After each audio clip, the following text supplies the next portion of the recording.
और तुम अब वृद्धावस्था की तरफ जा रही हो तो तुम्हारी कुछ इच्छा और हो गई। जैसी जैसी तुम्हारी अवस्था बनती है शरीर की, जैसी जैसी तुम संगति को प्राप्त होते हो, उसी प्रकार से तुम्हारी मन की वृत्तियां भी बदलती रहती हैं। इसलिए तुम्हारे कोई मित्र नहीं है, इस मन का कोई मित्र है ही नहीं। मन कभी शाश्वत मित्र बनाता भी नहीं है। एक मित्र को पकड़ता है तो दूसरे पिछले मित्र को छोड़ देता है। राजा भर्तृ जंगल में शिकार करने के लिए गए, एक हिरण को मार डाला। हिरनियां विलाप कर रही हैं, दुखी हैं। उसी समय एक महात्मा उधर से गुजर रहे थे और हिरनियों की दशा देख करके और राजा से महात्मा श्री गोरखनाथ जी महाराज ने पूछ लिया, अरे राजन तुमने इसको मार डाला? बोले हाँ। क्या हुआ मार दिया तो? बोले मार दिया तो मार दिया, तुमने मार दिया, ये मर गया। बोले वो क्या था, लेकिन तुम एक काम करो, इसको जीवित कर दो।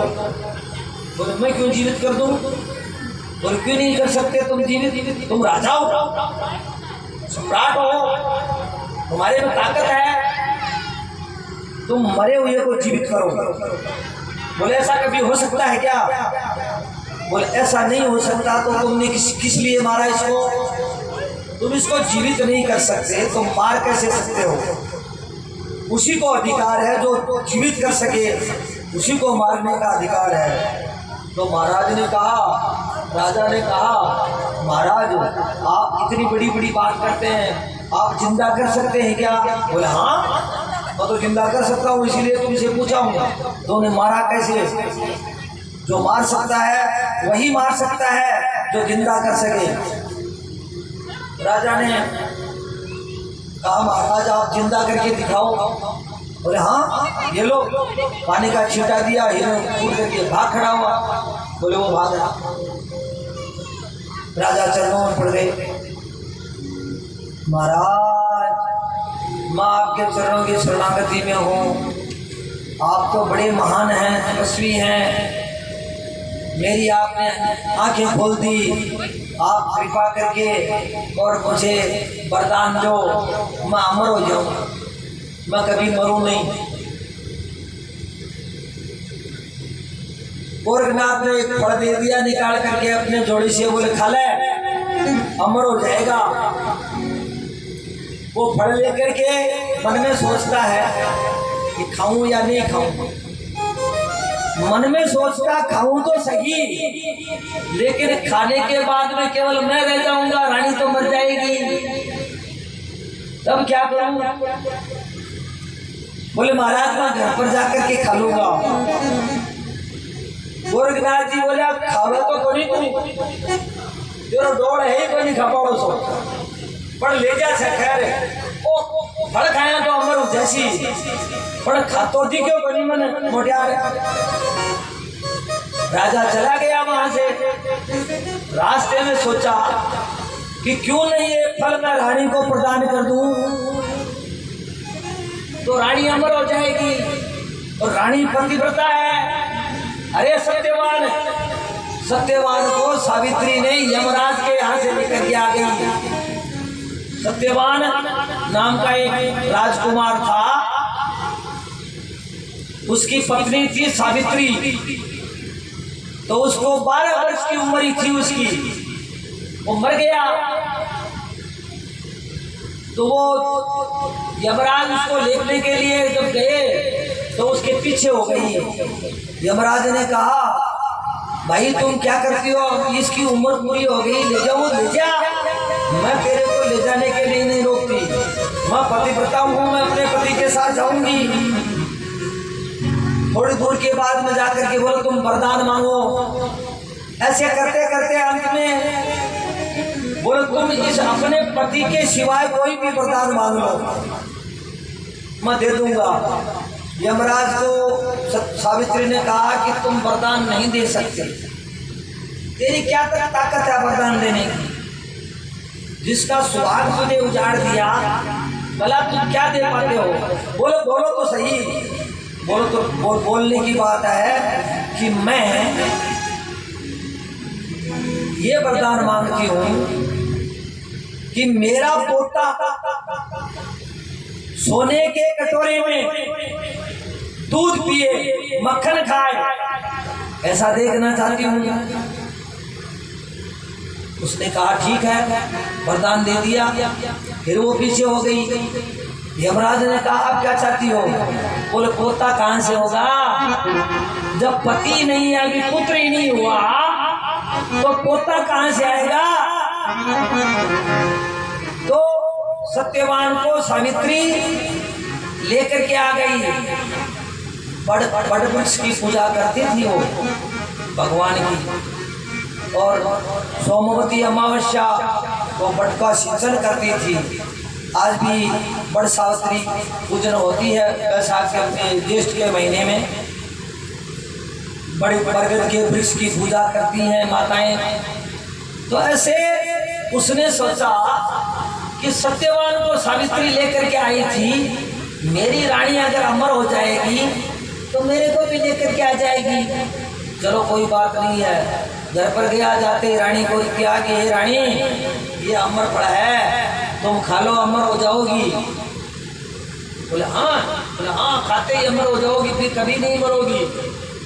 रानी ने सोचा ये फल मैं खा लूंगी, फिर मैं अमर हो जाऊंगी। मैं अमर होकर के क्या करूंगी?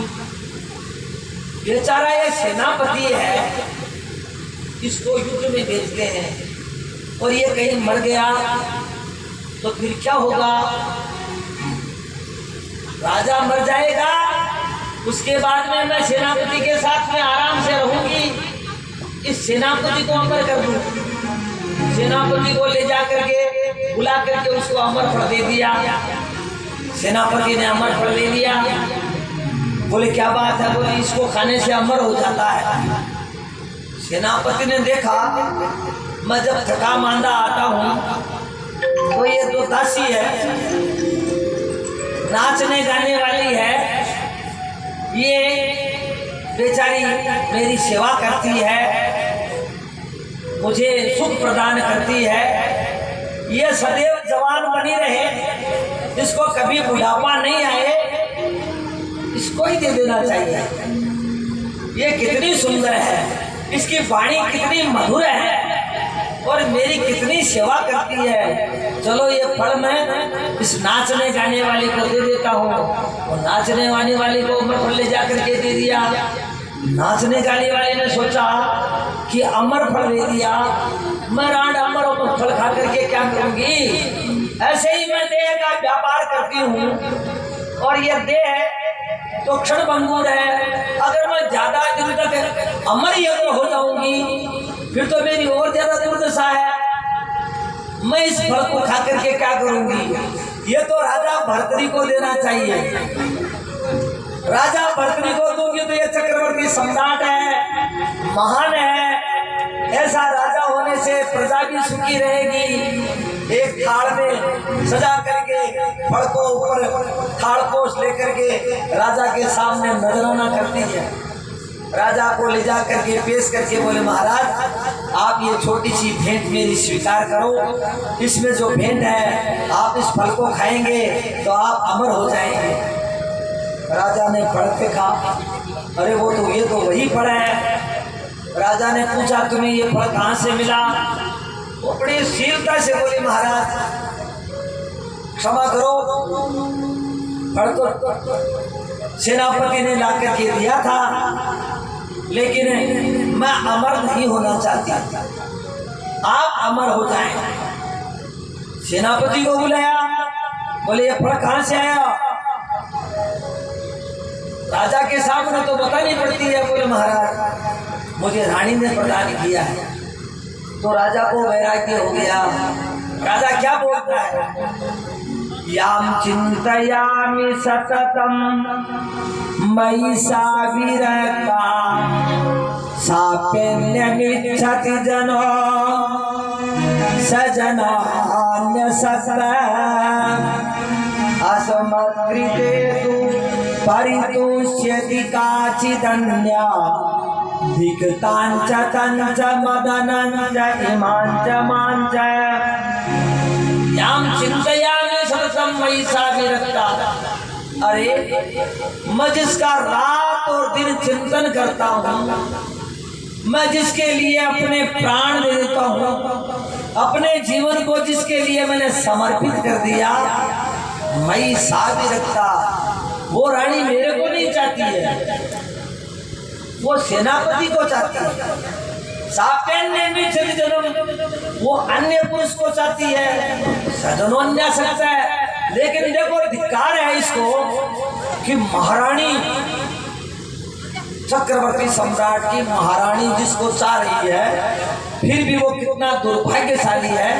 सजनोन्या सकता है, वह आदमी किसी और को चाहता है, और मेरे को जो चाह रही है उसको मैं नहीं चाह रहा। अस्मत्कृते तु परितुष्यति काचिदन्या। मुझे देखो कोई दूसरी आकर के मुझे तुष्ट करने के लिए, प्रसन्न करने के लिए मुझे पारितोषिक दे रही है। धिक्तांच, इस रानी को धिक्कार है। तंच, उस सेनापति को धिक्कार है। मदनंच, इस कामदेव को धिक्कार है। ईमांच, ये जो दासी है, नाचने गाने वाली है, इसको भी धिक्कार है। अरे सेनापति चाह रहा है, और फिर मांच है, मेरे को भी धिक्कार है। जो मैं प्रेम की परिकाष्ठा को भी नहीं जानता, जो मुझे चाह रही है उसको मैं नहीं चाह रहा, और जिसको मैं चाह रहा हूं वो मेरे को नहीं चाहती, किसी और को चाहती है। ये संसार की परिपाटी है। भर्तृहरि को ज्ञान हो गया, वहां से निकल पड़ा और जाकर के गोरखनाथ जी के चरणों में गिर पड़ा। महाराज मुझे राज नहीं चाहिए। बोले ना, मैं तेरो विश्वास करूंगा नहीं मोटियार, तेरे में आंगड़ो है, तू राजा है, बदल जाए क्या नहीं। भी रानी में माँ कह रहा गई झूठी कहीं विश्वास तपस्या में लगा, बदला घालो भी टेम में दर्द है, मन में याद आ जा देर तो कड़ाई रात सुख हो गेड़ा, ये बात का सो काम सल्टा रहा। तब राजा भर्तरी को दोबारा भेजा और वो फिर भिक्षा याचना करने के लिए अपने महल में गया। तो ऐसे ये उदाहरण इसलिए है कि ये जो हमारे संसार की प्रीति है, ये प्रतिपल अपनी अवस्थाओं के आधार पर बदलती रहती है। बालपन में माता पिता से प्रेम करता था, खेलते खेलते अपने पड़ोस के जो अपने अपने उम्र के जो बाल बच्चे हैं उनसे हमारी मित्रता हुई। विद्यालय में पढ़ने के लिए तो विद्यालय में पढ़ने वाले विद्यार्थियों से हमारी मित्रता हुई, उसमें हमारा उतना ही स्वरूप था। फिर हमारी शादी विवाह हो गई तो हमारी मित्रता हमारी शादी विवाह के आधार पर हो गई। फिर हम कहीं व्यापार करने के लिए चले गए, कहीं कमाई करने के लिए चले गए, जहाँ कहाँ भी हम संगति करते हैं वहाँ वहाँ हमारी मित्रता बनती है। तो वही हमारे संबंधी हैं। हम 7 दिन के लिए हम अपने एक परिवार के हैं, हम लोग भी तो एक परिवार में बैठे हैं, हमारी भी एक मित्रता है। हम भी आनंद से अपना जीवन यापन 7 दिन के लिए करेंगे। तो ऐसे ये जीवन है, इसमें जैसी जैसी संगति होती है वैसी वैसी मनुष्य की प्रीति होती है। किस आधार पर? मन के आधार पर। इसलिए मन एव मनुष्याणाम कारणम बद्ध मोक्षयो। मन ही मनुष्य का बंधन और मुक्ति का कारण है। मन 40 मन में कटा हुआ है, मन में 40 शेर हुआ है, और वो मन है जो 40 शेर ले चल है। देखो गिनो, 5 तत्व है, 5 उनकी तन्मात्रा, शब्द स्पर्श रूप रस और गंध, 10 3 गुण, 13 तीन की अवस्था, जागृत, स्वप्न और सुसुप्ति। देयर आर 16 4 16 10 इंद्रियां,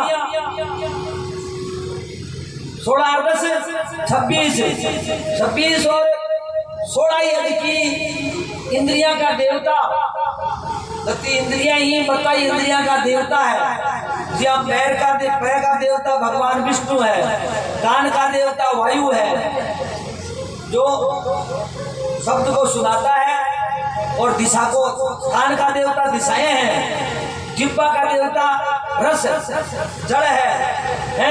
ऐसे ही वाणी का देवता, मुख का देवता, मुख में कई देवता है, एक तो जड़ है, दूसरा अग्नि है,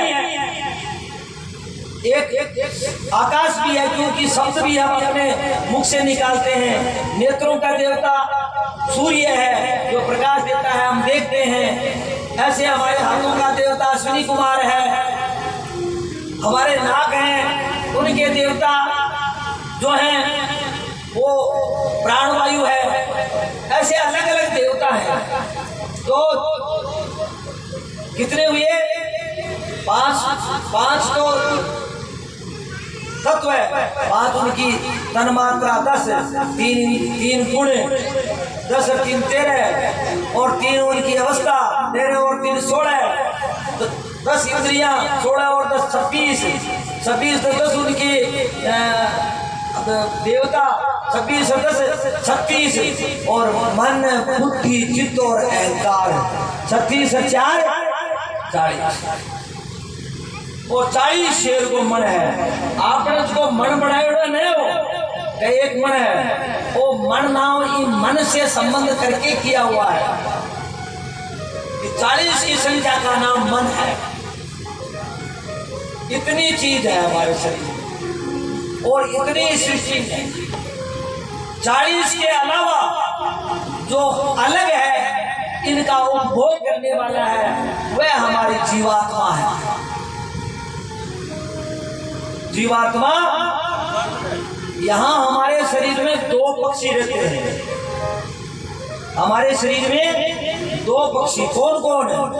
एक तो जीव है और एक आत्मा है। जीव जो है, जीव और आत्मा, आत्मा कभी भी न तो दुखी होती है और न सुखी होती है।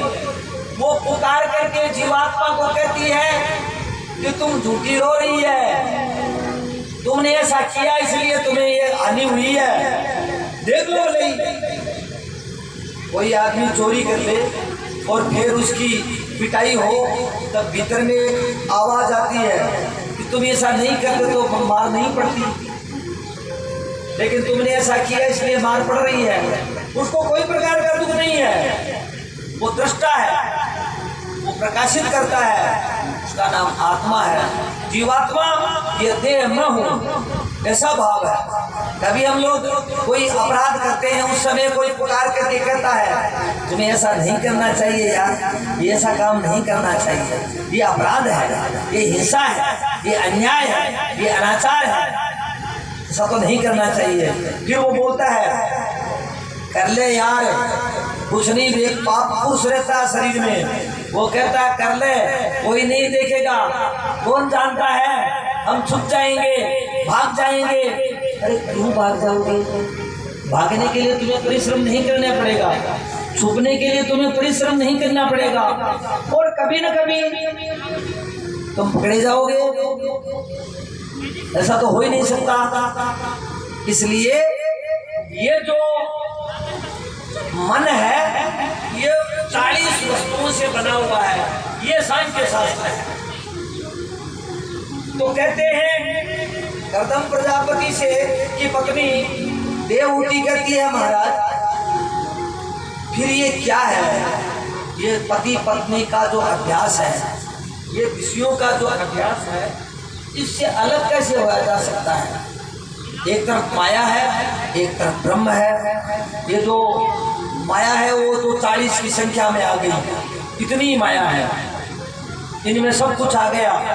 इनकी फिर वृत्तियाँ पैदा हो गई, देखना है, सुनना है, खाना है, पीना है, लड़ना है, झगड़ना है, ये सब आ गए इसमें। लेकिन ये अभ्यासी है, ये मन है, ये किसी के साथ में शाश्वत नहीं रहता, लगातार एक सा नहीं रहता। एक चीज को छोड़ देता है, दूसरी को पकड़ लेता है।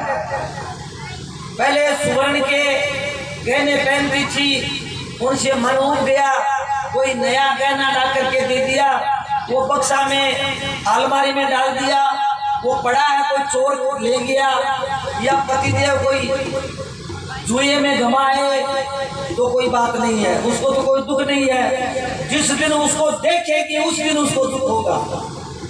उसने तो रख दिया, अभाव तो उसी दिन हो गया। सुवर्ण का अभाव तो पतिदेव ले गए और जुए में गमाए, लेकिन पत्नी को मालूम नहीं है। 2 वर्ष बीत गए तो नहीं रो रही है, क्योंकि सोने का कोई उसको अभाव नहीं है। उसके मन में है कि मेरे पास सोना है, लेकिन जब वो देखने के लिए जाएगी, वहां जब नहीं मिलेगा तब वो रोएगी, अरे मेरा स्वर्ण तो गम गया, किसी ने चुरा दिया। तो ऐसे ही ये मन जो है वो अभी तो दूसरे गहने के साथ में है, और उसी समय अगर उसकी मृत्यु हो रही है तो क्या वो गहना ना लेकर जाएगी? नहीं, वो अपने देह के लिए सोचेगी। इसलिए ये धीरे धीरे धीरे धीरे अभ्यास से सब कुछ होता है। बालपन में माता पिता के घर में बालिका खेलती है, सुख और सारिका खेलती है, गुड्डी खेलती है, उसके खिलौने हैं, उसने बड़ी मेहनत करके सुंदर सुंदर आकृतियां बनाई हैं, और उसके बारे में वो सोचती है कि मैं इसको जीवन भर सजा करके रखूंगी। लेकिन जिस समय उसका विवाह होता है उस समय उन वस्तुओं की उसको आवश्यकता नहीं है, उसको तो दहेज में दूसरी वस्तुएं प्रदान की गई हैं। फिर भी वो कभी कभार याद करती है कि मैं ऐसे बचपन में ऐसी ऐसी बनाया करती थी, इन विषयों के बारे में विचारती है। लेकिन अब तो वो तुच्छ हो गए हैं, अब तो अन्य वस्तुओं की आवश्यकता हो गई है। भाई संगति का प्रभाव है, इसलिए धीरे धीरे धीरे धीरे संगति को सुधारना चाहिए। संगति किसकी करनी चाहिए? संगति परमात्मा की करनी चाहिए। हम अपने घर में रहते हुए अपने घर वालों के साथ में संगति करते करते परमात्मा के साथ में संगति करें, यही भक्ति है। ये भक्ति 9 प्रकार की।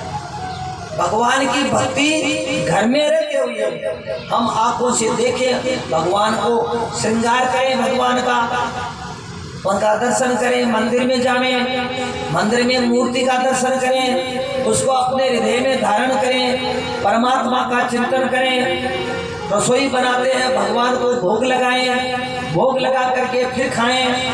अपने सुबह उठे तो स्नान किया, अपने शरीर को शुद्ध किया। परमात्मा इसमें भी तो वास करते हैं, इसलिए उसको शुद्ध करके इस प्रकार से, ये क्या अभ्यास है।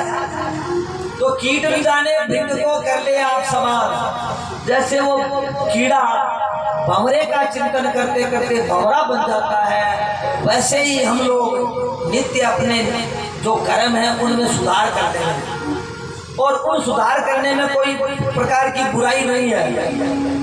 भाई सुबह उठ करके कोई बासी लाड़ कुछ खाता, मुँह नहीं धो करके भी खाता है तो पेट में तो बचता ही है, क्या बड़ी बात है। फिर तो पशुओं में और हमारे में क्या अंतर हो गया? पशु भी तो कोई मुंह धो करके थोड़ा ही खाता है, और पशु गोबर गोमत कर देता है, उसके बाद वो कोई धोता थोड़ा ही है, उसके शरीर में लगता है ना। तो फिर हमारे भी उसकी क्या आवश्यकता है? नहीं, हमारे संस्कार होने चाहिए, हमें शुद्धता की तरफ भागना चाहिए। हम शुद्धता की चेष्टा करेंगे तब हमारा मन शुद्ध होगा। हम भगवान के भोग लगा रहे हैं तो हमारा मन भोग लगाएगा, नहीं कि हम भोग लगा रहे हैं। काम मन कर रहा है, और मन जो कर रहा है, जैसी संगति वैसी ही आकृति को मन धारण करता है। सबसे बड़ी बात यह है, मन है जैसी संकल्प करता है वैसी आकृति को धारण करता है। मन में ये विशेषता है, मन कल्पना करता है, बैठा बैठा एक हवेली बना लेता है, उसका नक्शा तैयार कर लेता है और वैसा का वैसी आकृति बना करके दे देता है। एक कारीगर जो चित्रकला का कारीगर है वो एक मन में कल्पना करके और मन से चित्र बनाता है, उसके मन में पहले चित्र तैयार हो जाता है। तो वैसे ही हम अभ्यासी हो जाते हैं, अभ्यास से काम होता है। भगवान की भक्ति करने के लिए 9 प्रकार की भक्ति है। प्रथम भगति संतन कर संगा, साधुओं की संगति पहली भक्ति है। दूसरी रति मम कथा प्रसंगा, जहां भी भगवान की कथा हो, भगवान का जहां प्रसंग हो वहां जावे सुने।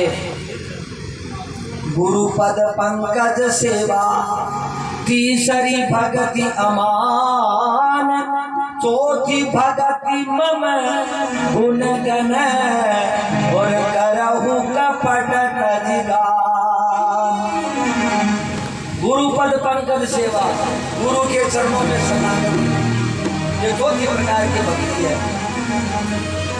मंत्र जाप मम दृढ़ विश्वासा, पंचम भजन सुवेद प्रकाशा।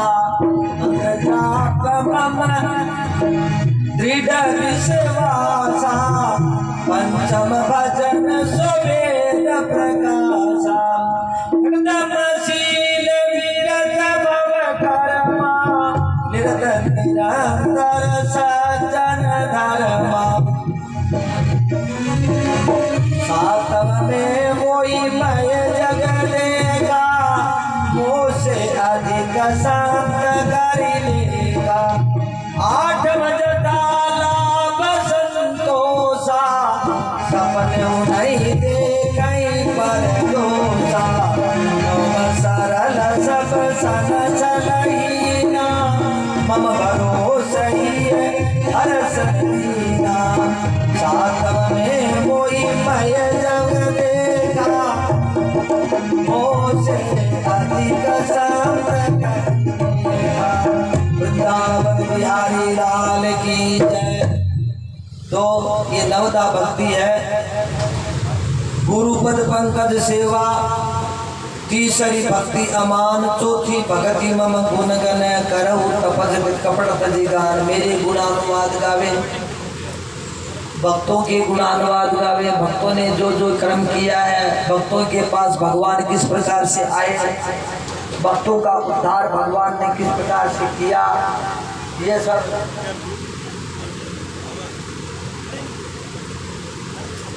और खटतम शील विरत भव कर्मा, दम्भ का परित्याग करते हुए शीलता को धारण करे, अपने इंद्रियों का दमन करे, लोलुपता का परित्याग करे।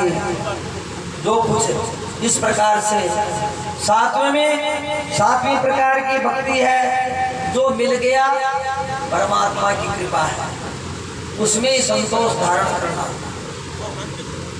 देखो भी संतोष के बराबर तो संसार में सुख है ही नहीं कोई। धारण करना बड़ा मुश्किल है। दृढ़ विश्वास परमात्मा के प्रति हो तब। भगवान के प्रति पूरा विश्वास जिसके नहीं है उसमें संतोष नहीं आ सकता। उसके मन में ये रहती है कि ऐसा तो दाना हो गया, अगले साल न उसे ना के खासिया उपासी खा यार, और के खासिया अगले साल दाना नहीं होना केवल तू ही जीसीगे और जगत को नहीं गे भाई। तो किया जीवन ली पर ना 2 साल को अबूझ करो रखा। मन में सोचा कि 2 पीढ़िया की चाहिए तो होगी, 3-7 पीढ़िया करनी को मैं बता दूँ।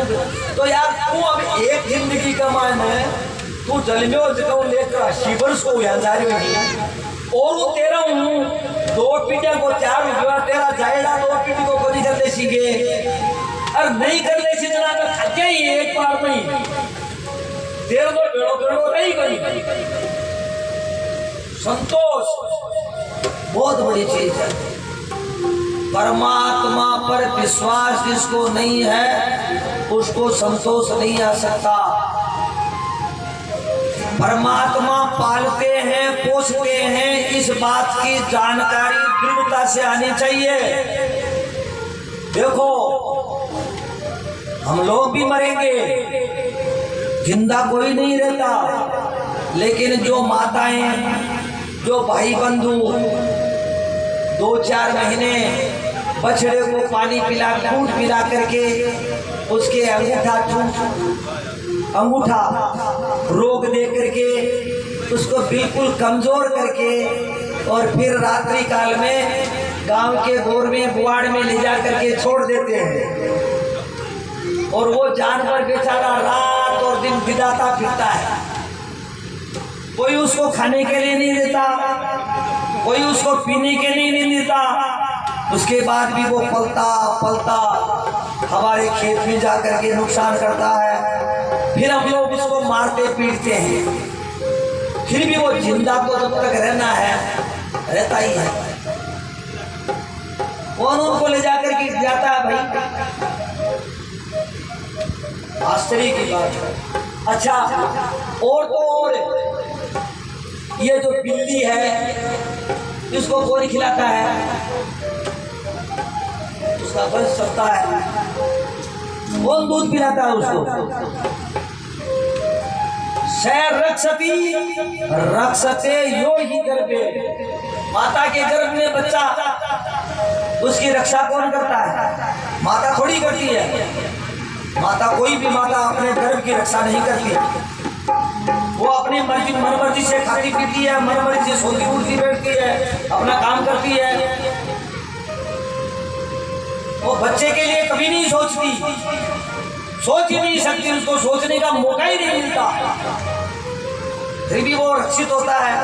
सैर रक्षती, ये भागवत का वचन है। सैर रक्षती रक्षते यो ही गर्भ, जो गर्भ में रक्षा करता है वो सर्वत्र रक्षा करता है। परमात्मा रक्षा करता है। जीवन तो नाशवान है, एक दिन खत्म होना है। चेष्टा करते हुए भी बालपन में भी बात चला जाता है। माँ बाप, भाई बंधु बहुत उसकी चेष्टा करते हैं रक्षा करने की, लेकिन वो चला जाता है। और कुछ एक जिंदा रहते हैं, वो मरने के लिए इंतजार कर रहे हैं कि आज ये मर जाए तो इस संकट से ये भी दूर हो जाए और हम भी दूर हो जाए, तब भी वो जिंदा पड़े हैं। हम लोग देखते हैं अपने नेत्रों से। इसलिए ये जो संग्रह है, ज्यादा करके ये जो संग्रह है, ये संतोष को नहीं आने देता। मेरा 41 का ब्याज का हो गया, काल नया और ब्याज में दे तो जा हमारा करता होता, अरे करता होता तो रुपये की सोचा है। उम्र गई बेटी का बाप वर्ष 80 कमा दिया, भी को ब्याज कौन देसी 80 वर्ष कमा दिया, ब्याज भी का वो कुण देसी थारा छोरा को मान देगा। कति जिंदगी दे दी था तुमने भाई, एक लोटो पानी को कोने पकड़ा सके, वो ब्याज घट जासी कदे को नहीं सोचा है। ये वास्ते गोधन गज धन बाज धन और रतन धन खाने, जब आवे संतोष धन और सब धन धूरी समान। तो इस प्रकार से सातम में मोहि में जग देखा और मोह से अधिक संत करी देखा। मेरे से भी अधिक महात्मा संत, संत की क्या परिभाषा है? कोई भगवान धारण कर ले उसका नाम संत नहीं है। संत हृदय नवनीत समाना, जिसका हृदय नवनीत के समान, मक्खन के समान होता है। मक्खन में अंगुली दे दो, मक्खन कभी उसका विरोध नहीं करता। उसी प्रकार से संत का हृदय होता है, वो परापकारी होते हैं, दयालु होते हैं, उनमें क्रोध नहीं आता, वो हिंसा की भावना नहीं रखते, उनमें त्याग होता है। वो भूख है, प्यास है, इनको सहन करने की शक्ति रखते हैं, अपने पास है वो दूसरे को देने में प्रसन्न होते हैं, उनको संत कहते हैं। मोह से अधिक संत कर लेखा आठम में हो, आठम जताला बसंतो सारा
जथालाभ संतोष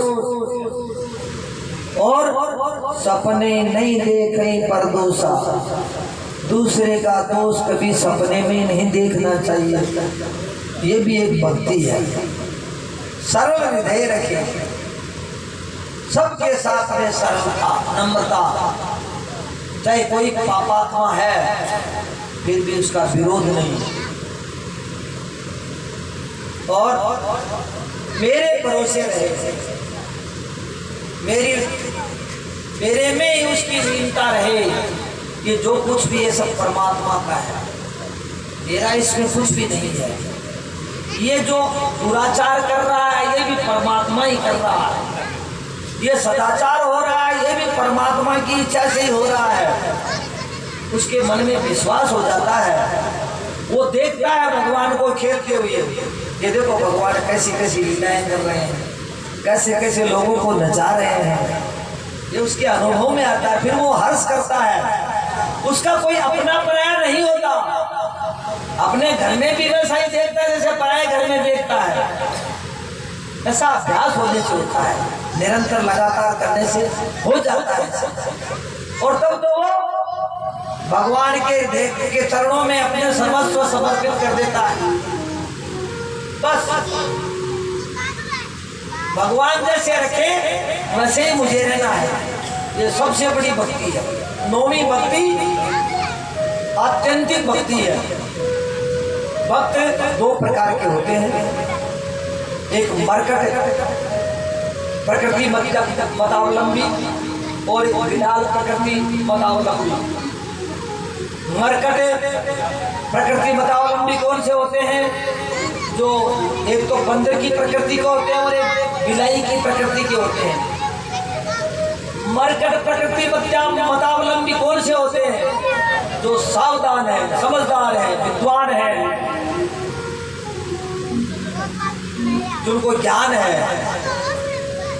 बंदर एक का बच्चा, तो बंदरी दौड़ती है, उछलती है तो अपने बच्चे को हाथ से ऐसे इशारा करती है, वो तुरंत पकड़ लेता है। और फिर वो उछलती है, उस समय अगर वो हाथ छोड़ देती है, वो बच्चा अगर हाथ छोड़ दे तो नीचे गिर पड़ेगा, उसको संभाल नहीं सकती, उसको अपना ध्यान रखना पड़ता है।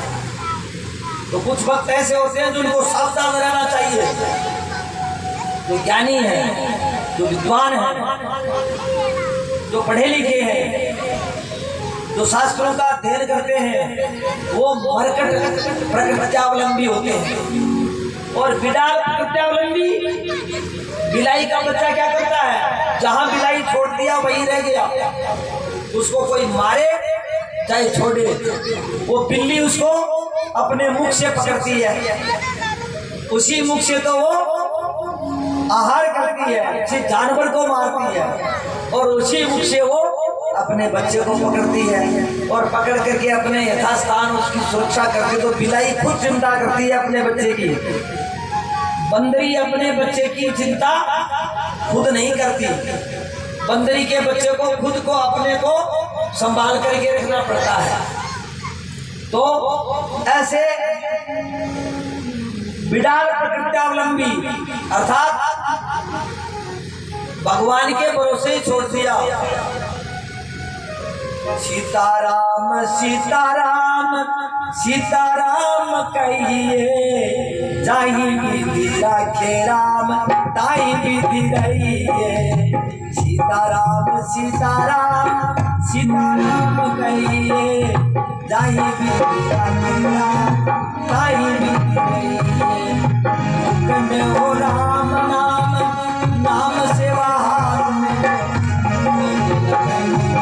राम मेरे साथ। सीताराम सीताराम सीताराम, जय जय राम राम सीताराम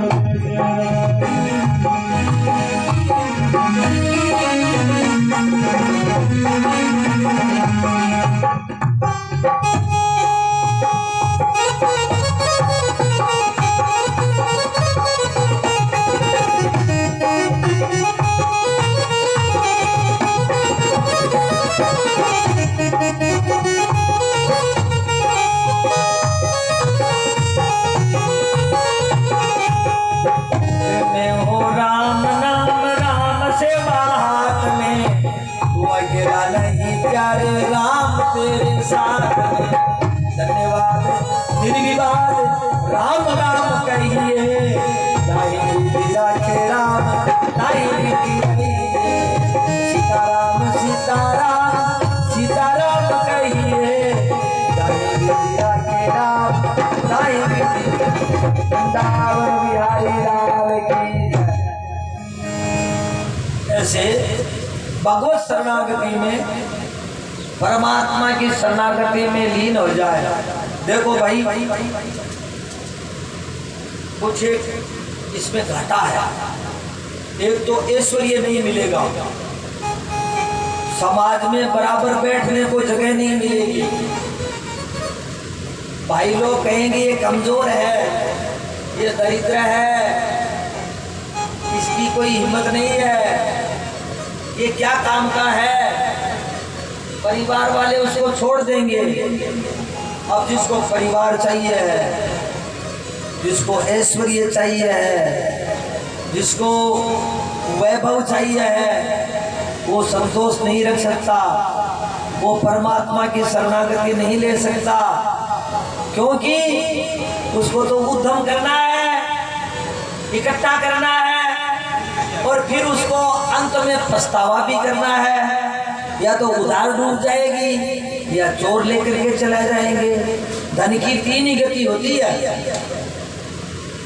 दानम, भोगम, विनाशम।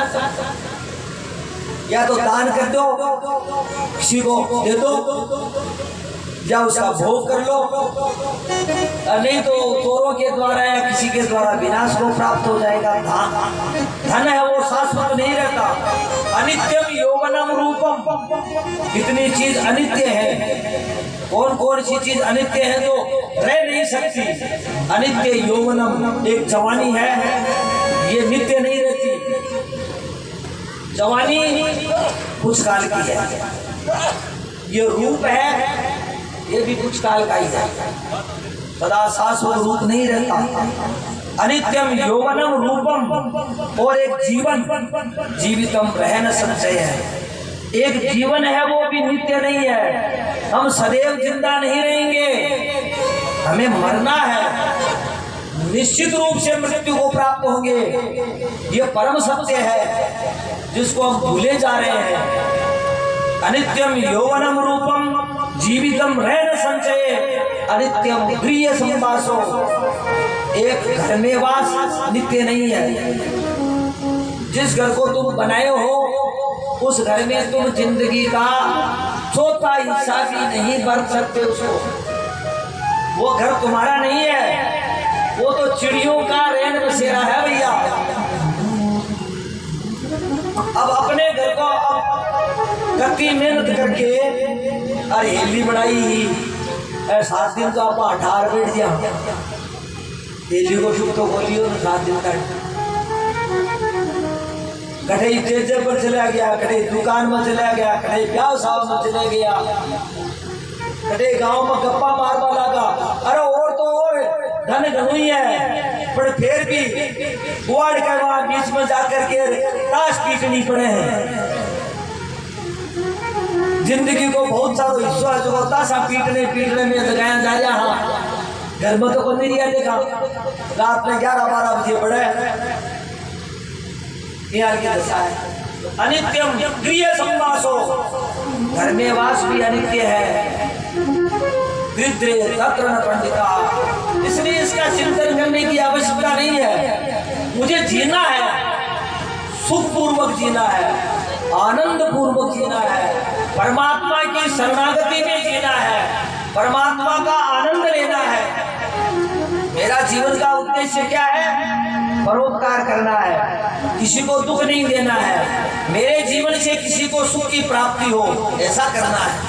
वो याद रखे मरने के बाद में कि फला आदमी कितना अच्छा था, उसने मेरे को ऐसा सहारा प्रदान किया। ऐसा अद्वितीय कर्म करके हमें जाना चाहिए। ऐसा ये भक्ति है, ये नवदा भक्ति है। इन सबको करे। भगवान का जो अवतार का दिन हो, संक्रांति हो, ग्रहण काल हो, उनमें उत्सव करे, मेरी कथाओं को सुने, ये भक्ति है। हम जो कथा कह रहे हैं, सुन रहे हैं, ये भगवान की भक्ति है। ये साधारण चीज नहीं है। अब रोजीना बालाजी कर नहीं रहा आपने तो बालाजी घटाई सोरा दर्शन दी, पण भाई 100 को साल आवे और बच्चा चक्रिया काटता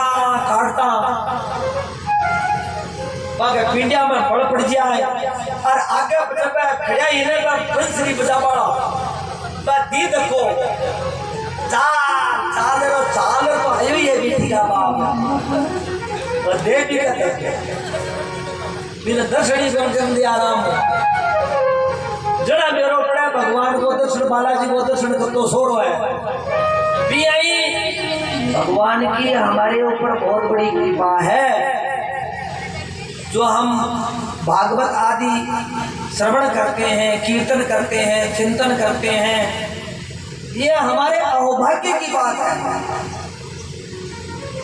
भाग्योदयेन बहुजन्म समर्जितेन सत्संगमं चलवते पुरुषो यदा वै नियशेष शेष मुख गीत कथैक पाना प्रेम प्रकाश कृतये शरणागतोस्मि।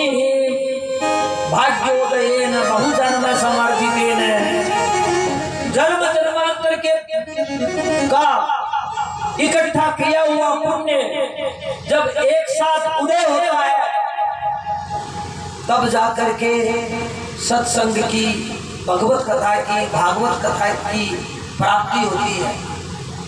साधारण बात नहीं है। हम जो कर्म करते हैं ना, हम जो सत्कर्म करते हैं, उस सत्कर्म का 4 भाग हो जाता है। कोई भी हम कर्म करते हैं उसके 4 टुकड़े हो जाते हैं। एक तो हमारे जीवन में मिल जाता है, एक हमारी कीर्ति में बढ़ जाता है, 2 भाग शेष रहते हैं। वो 2 भागों में एक भाग अपने अगले आने वाले जीवन के लिए सुरक्षित होता है, एक भाग फिर जमा पूंजी में चला जाता है। वो भाग जब बहुत सारी 84 लाख योनियों में हम चक्कर काटेंगे, उन पुण्य हमें थोड़ा थोड़ा मिलता रहेगा। जैसे बहुत सारे प्राणी हैं, अनेक प्रकार के, कुछ दुख पाते हैं, कई कुत्ते हैं, उनको बार बार न लाया जाता है। ये उनके पीछे के किए हुए पुण्यों का प्रभाव है। तो ये तो भाग्योदयेन बहुजन्म समर्थितेन, एक पशु को एक श्रेष्ठ मालिक मिल जाना, ये उसके भाग्य की बात है। एक मालिक ऐसा, वो क्रोधी है, चिड़चिड़ा है, बार बार उसको मारता है। एक स्वामी उसका ऐसा है, उसके शरीर के ऊपर हाथ फेरता है, उसको खिलाता पिलाता है, अच्छे से उसको पुष्ट रखता है, और फिर वो चलाता है तब भी उसको आनंद आता है। गांव वाले भी देखते हैं उसके पास कितना सुंदर पशु है। ऐसा क्या है? ये सब भाग्य की बात है, अपने किए हुए कर्मों का प्रतिफल है। भाग्योदयेन बहुजन्म समर्थितेन सत्संगमं च लभते पुरुषो यथा वै। जब पुरुष अपने जन्म जन्मांतर के किए हुए पुण्यों का उसको उदय होता है, तब जाकर के सत्संगति की प्राप्ति होती है। जब सत्संगति की प्राप्ति होती है, तब क्या होता है?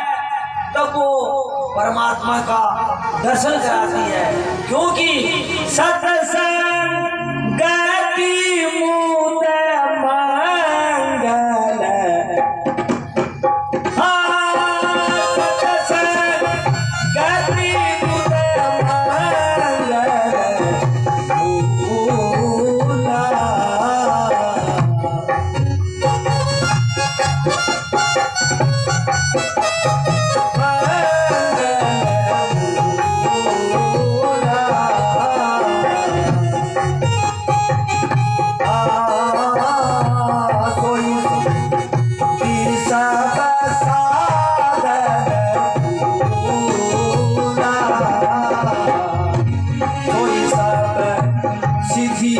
सब साधन पूरा। वृंदावन बिहारी लाल की जय। सत्संगति बड़ी कल्याणकारी है।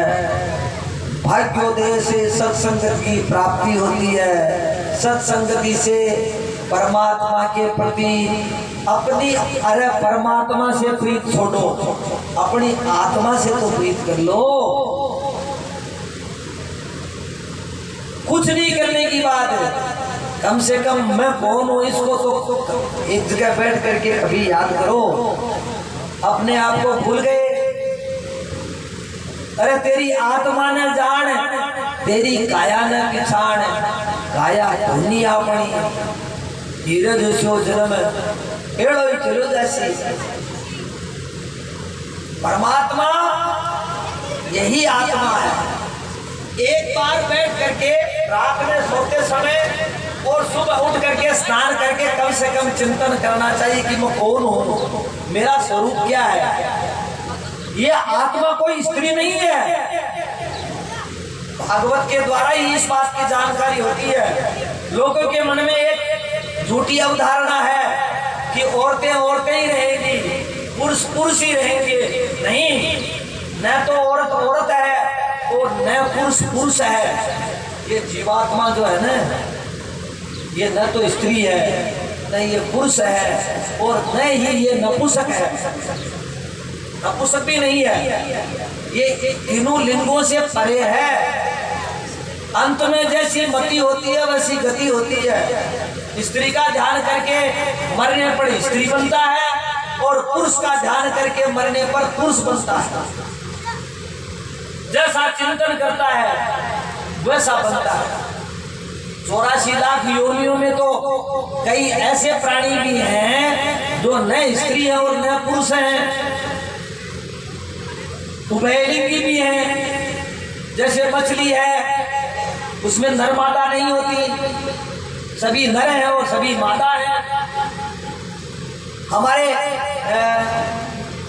अनाज आदि है, ये भी तो योनियां ही हैं। औषधियां हैं, वनस्पति है, ये क्या है?